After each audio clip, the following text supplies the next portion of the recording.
Hey guys, Jamie here from Real Steel. Today we are going to try and get this 1978 Dodge pickup up and running. She's been setting 18 years, so it may be a bit of a project, but we're going to give it a shot. So let's get started.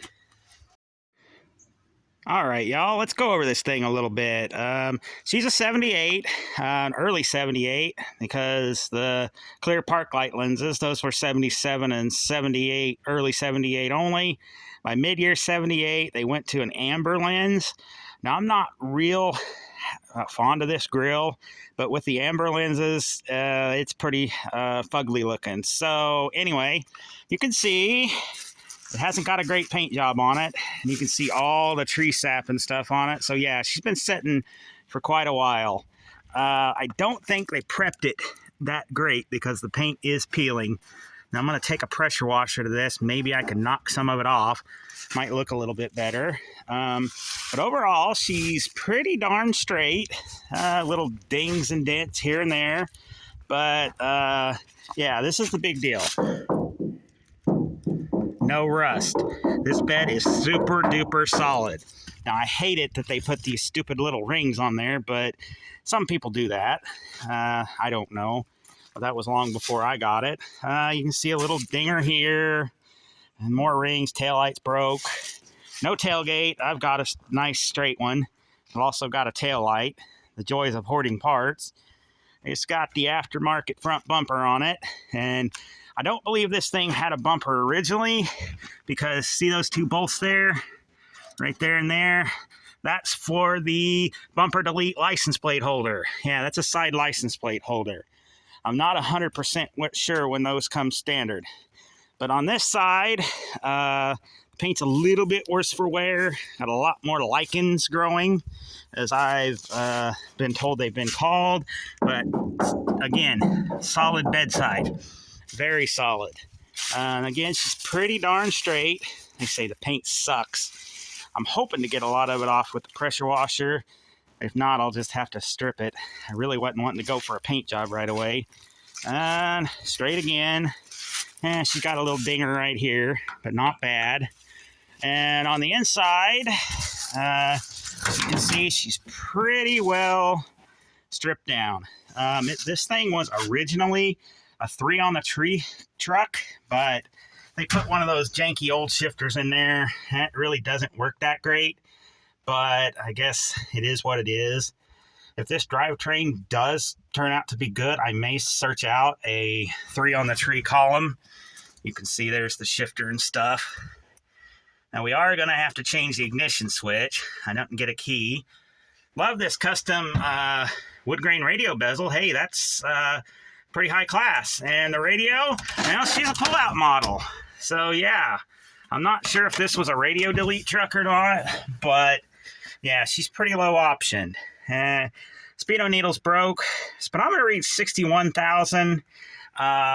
Pedal wear, I don't know. I wish the sides weren't chunked off. It's not terrible, but I don't know. It could be 61. You can see the glass is missing. I've got another bezel with glass in it. You can see she's got a alternator gauge, fuel gauge, temp gauge, but an idiot light for the oil pressure. So yeah. Now I'd say this truck was pretty solid, but the rubber floor mat strikes again. Yeah, I don't call these things rubber floor deleters for nothing. These things can ruin a solid cab, an otherwise solid truck, in a heartbeat.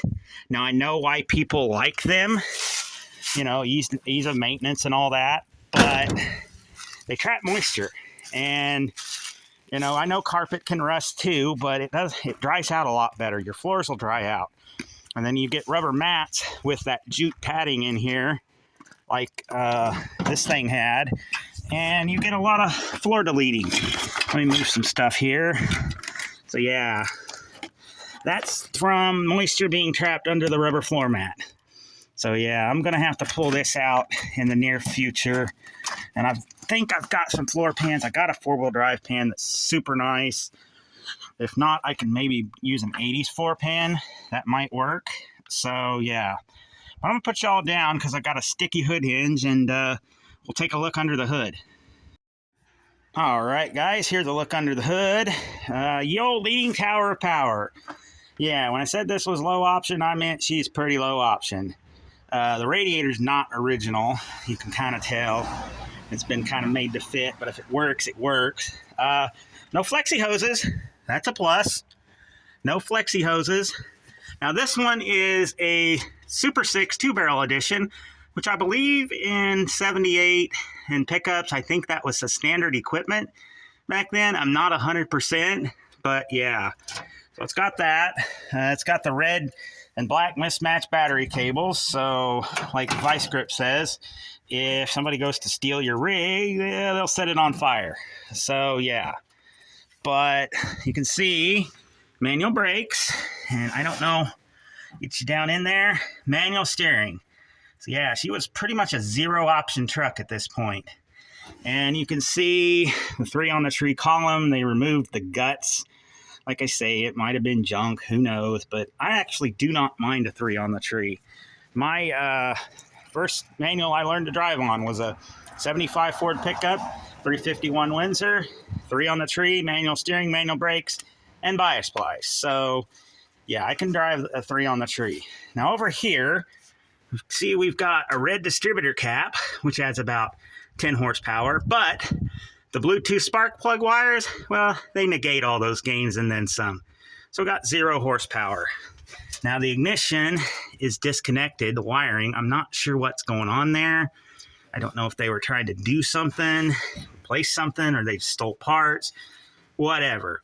It's a little concerning, but I'll scrounge some wires up and stuff and put it together and hope we got spark. Now the motor is free. It's not going to cooperate, but it was turning free. I used the clutch to get it off the trailer and I felt it rotate. So I think what we're going to do to start with, we're going to yank all these plugs out of here, and I think we're going to put some oil in the cylinders just as a precaution. Then I'm going to remove the mouse house from the intake. We'll evict Mr. Rodent and hope he ain't ate too much stuff, and we'll get going from there. I did check the oil. Let's see here. It's low, but it looks pretty clean. I really can't smell much gas, so yeah, I think we'll be okay. But yeah, I'm gonna get us everything set up. We're gonna start pulling some plug wires, and we're gonna start evicting some rodents. So let's get started.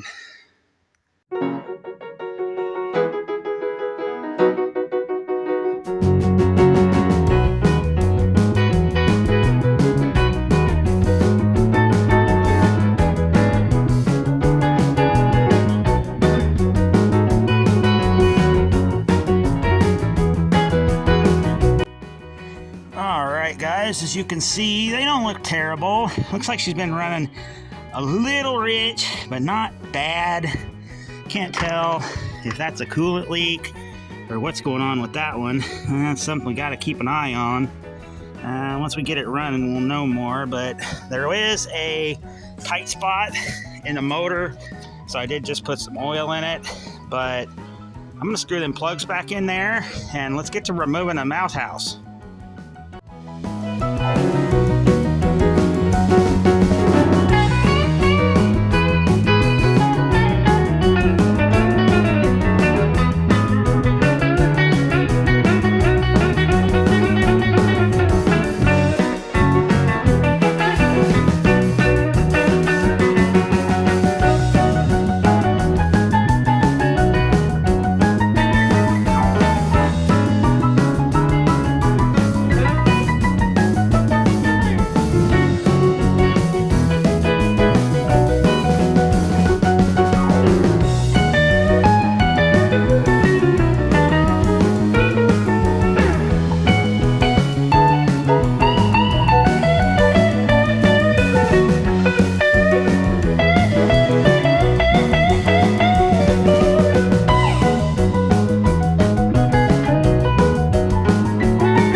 All right, y'all, we got the mouses evicted from this dadgum Slant 6. Notice I sprayed the throttle shaft. The carburetor is stuck. I mean, worst case, I got another one, or I can adapt that 500 to it that I use for my revivals. It's a little big, but it would get it to run. Got the plugs back in. Like I say, it had a sticky spot. Now for plug wires, I've got small block wires. They're not ideal. They're a little bit 5 miles too long, but I think they would work. So yeah, but while that oil soaks, I think we're going to go ahead and put an ignition lock in this thing. So here we go.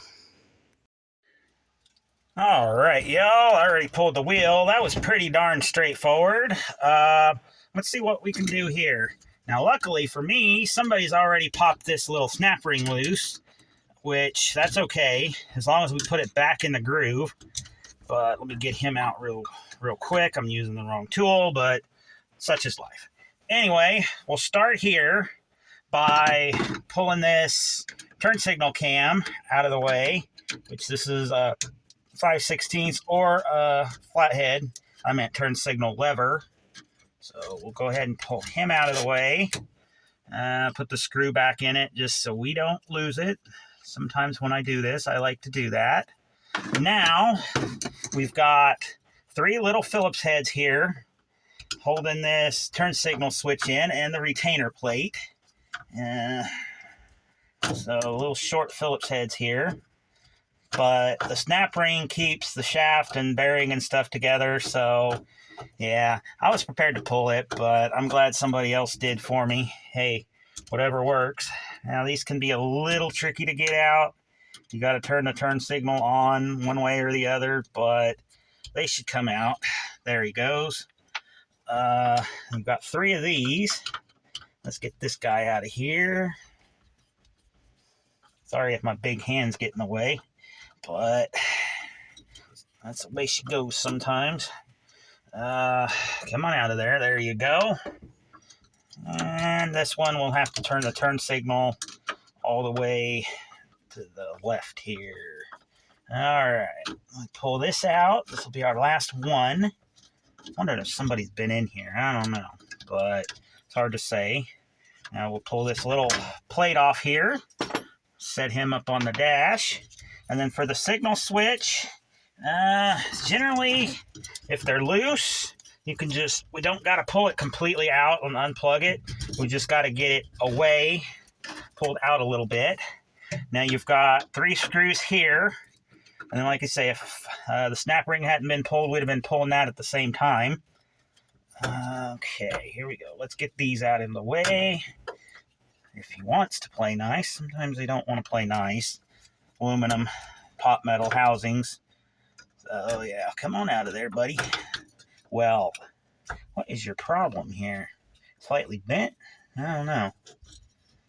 There we go. I don't have power tools. I'm a poor boy. Now this one's going to be a fighter. Yep, there he goes. Well, he came out a lot easier than that other one. Wonder if somebody has been in here before. You never know with these old vehicles. Now, luckily, this is a 78 column, so it's not going to have the ignition lock mechanism on it, which is good. We can get straight to the ignition lock. Come on out of there. No one wanted your opinion. The only opinion I want is you to come out. Thank you. Maybe. Well, you just got to be stubborn, don't you? All right. Now, we'll pull this guy. Maybe. He's being stubborn, too. Generally, okay, yep. He just pulls out. We don't got to pull it completely off. Now, you'll see here, here's the ignition switch. It rotates. Sometimes on vehicles that I want to start and I don't have the key handy, I can go ahead and take the ignition out or something else, plug it in down low, and just spin it. But for this one, I think we'll be okay. Now next, we've got to push this little tab in there, and she pulls right out.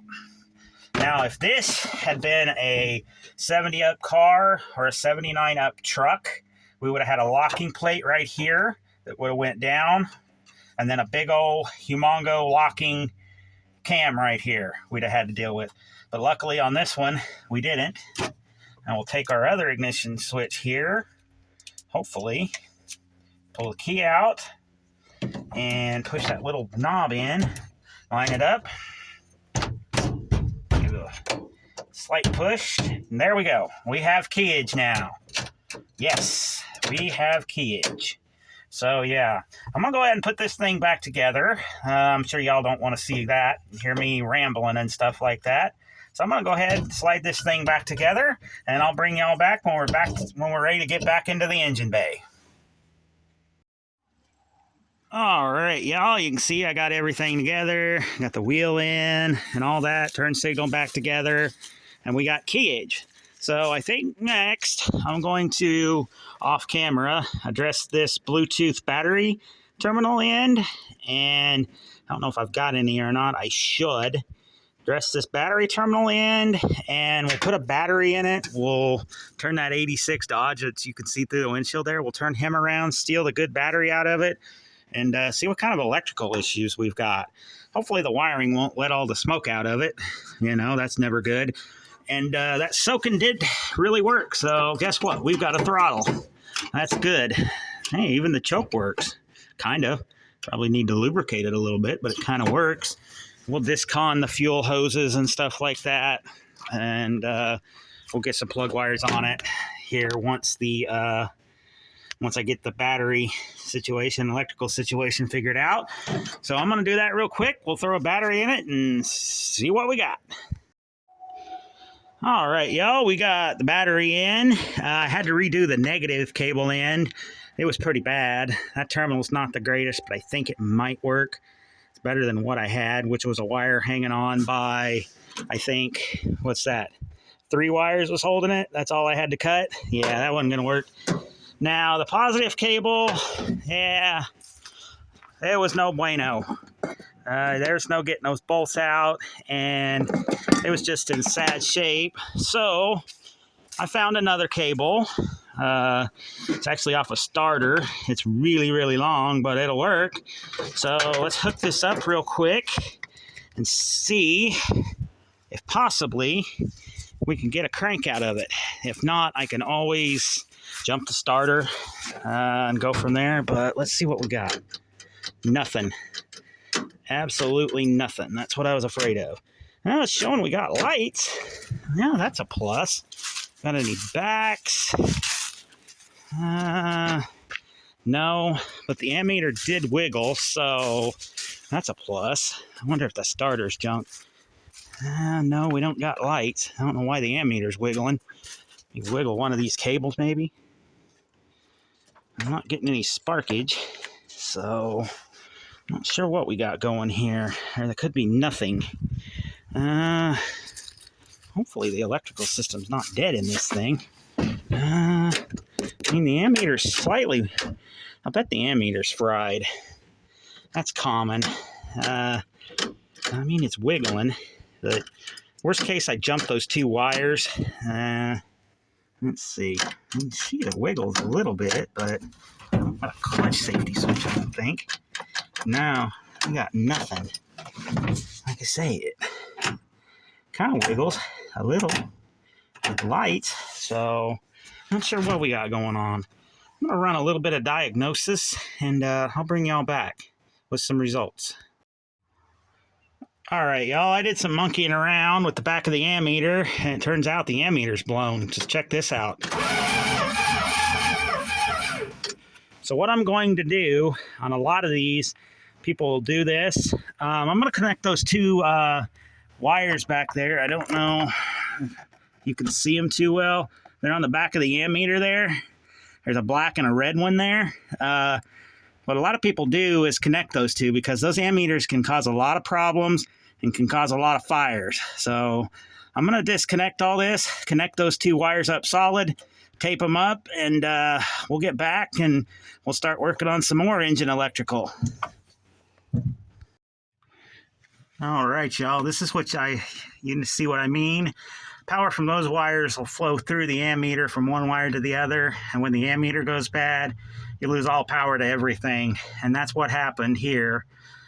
Just by accident, I found it jiggling the wires. I found I had power to the red one, but not the black one. And yeah, they can often cause fires when the ammeter shorts out and overheats. So anyway, as you can see now, we got some lights. Heck yeah, we got headlights and markers, front markers. And out back here, we've got one taillight. The other one's probably, well, no, we've got them both. I'm surprised. So heck yeah, that's a big plus. That's a big start. Now, on cranking though, I did find out we've got a high spot. So I suspect this engine may not be the healthiest, because listen here. So yeah, we've got a few high spots, but maybe once it starts running, maybe they'll rings will reseal or whatever. So yeah, but I'm just glad we got her cranking. Now this is not permanent. I'm going to leave the gauge cluster out so this doesn't touch ground, because if that touches ground, that's going to be a really bad day for everybody. So I'm just going to leave that as is. But I think next I'm going to go scrounge some plug wires up, and we're going to see if we can get some engine electrical hooked up and see if maybe we can get some spark out of this thing. So stay tuned. All right, y'all, more always something. This is what I found when I pulled the cap off the distributor. Yeah, this has been hacked up real good, and I don't think those connections are super solid. So I'm going to have to swap the distributor. But again, luckily, in my parts stash, I believe this is a good one. This is another slant 6. Now I'm going to have to change the base plate, because as you can see, my 78 distributor on the right has a more adjustable one, and this is the early style that limits your adjustment. So I'm going to get those swapped and get it back in, and then I'll get my hot button disconnected to remote crank it, and we'll be checking for spark here pretty quick. So stay tuned. All right, y'all, we got the distributor plugged in there, and as a proof of concept, before I put it in, I want to make sure that it's good. So what we're going to do is we're going to rotate the shaft in the direction that it goes. Like I say, the key's on, the plug's hooked to the coil wire, and we got spark. Yes. So what that means is, once I pull the distributor in and the distributor rotates, we're going to have spark. So that's a good thing. That's a lot off my mind. So I'm going to get the distributor in, and I'm going to scrounge some plug wires, and then I'll bring y'all back and we'll pour some gas in this thing and see if she wants to run. So hang on. All right, guys, got some vacuum leaks plugged, got some extra long plug wires hooked in, put some gas in the float bowl, and let's see what we can do here to put some fire in the hole. Here we go.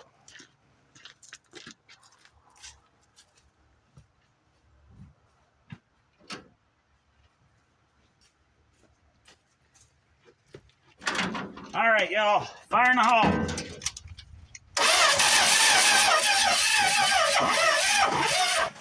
Back the timing off, clockwise, counter. Now that advances it, okay.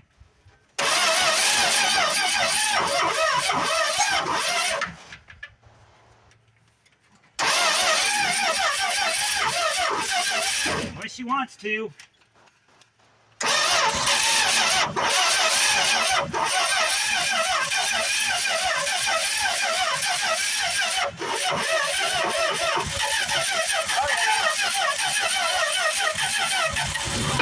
Yes!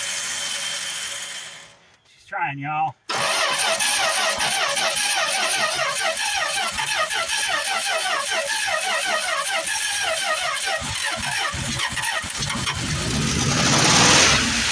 Yes!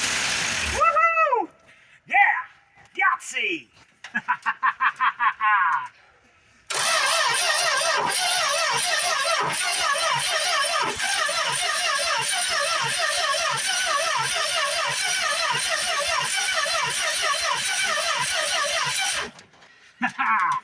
I think we got a winner here, folks. Let me throw some more gas down in that float bowl, and let's try it again. Man, she's dirty.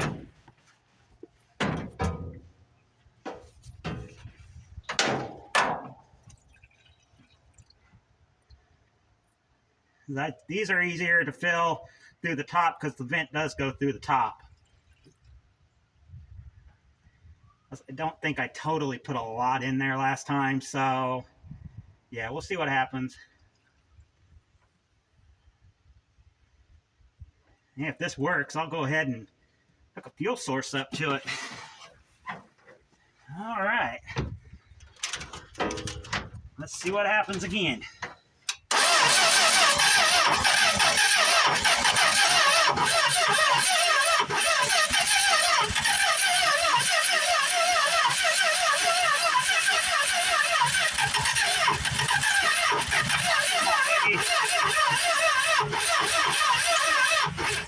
Let me get the timing out. Okay.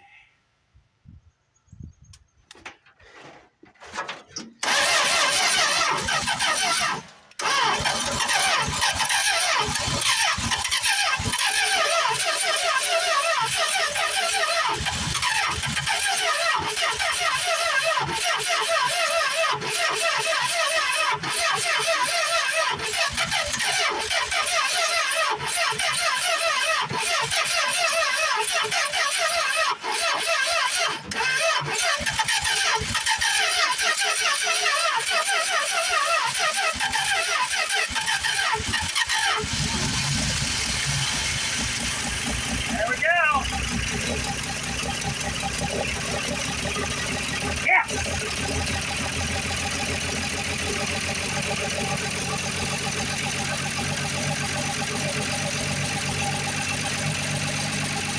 Hey, that don't sound bad.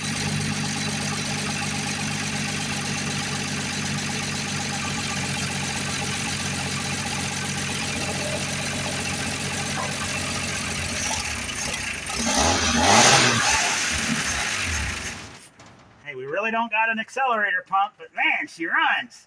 Yahtzee. All right. I think next step, I'm going to get a fuel source hooked up. I don't have any line here today, but next time we work on this, we're going to get a fuel source set up and see if we can get this thing running long term. Let's try it one more time.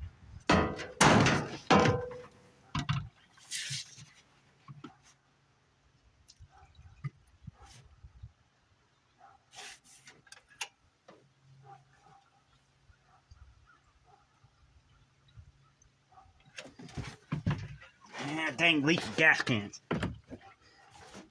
But let's give her another shot. Might have to disconnect the choke just for it to play nice. But here we go again. Where's my hot? There it is. There's my hot button. Get ahead of myself here.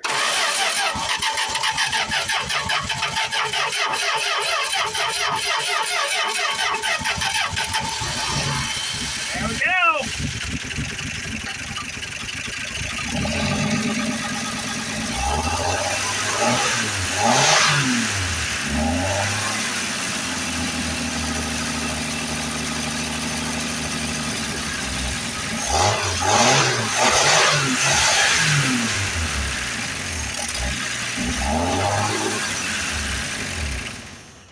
I like it. Yeah, after 18 plus years, this bad boy runs like a sewing machine. Yeah, it took a little extra effort, but hey, it was worth it. So yeah, it was worth it. Like I say, next step is going to be putting a fuel system to it and see if we can't get some brakes on this thing, and we'll see if we can't drive this thing. And that'll probably be later this week. I've only got a couple days because it's going to get cold, but because of my editing software, I'm going to have to end the video here. But hey, we ended it on a good note. This is Jamie from Real Steel Auto Works, and we'll catch y'all on the flip side. See ya!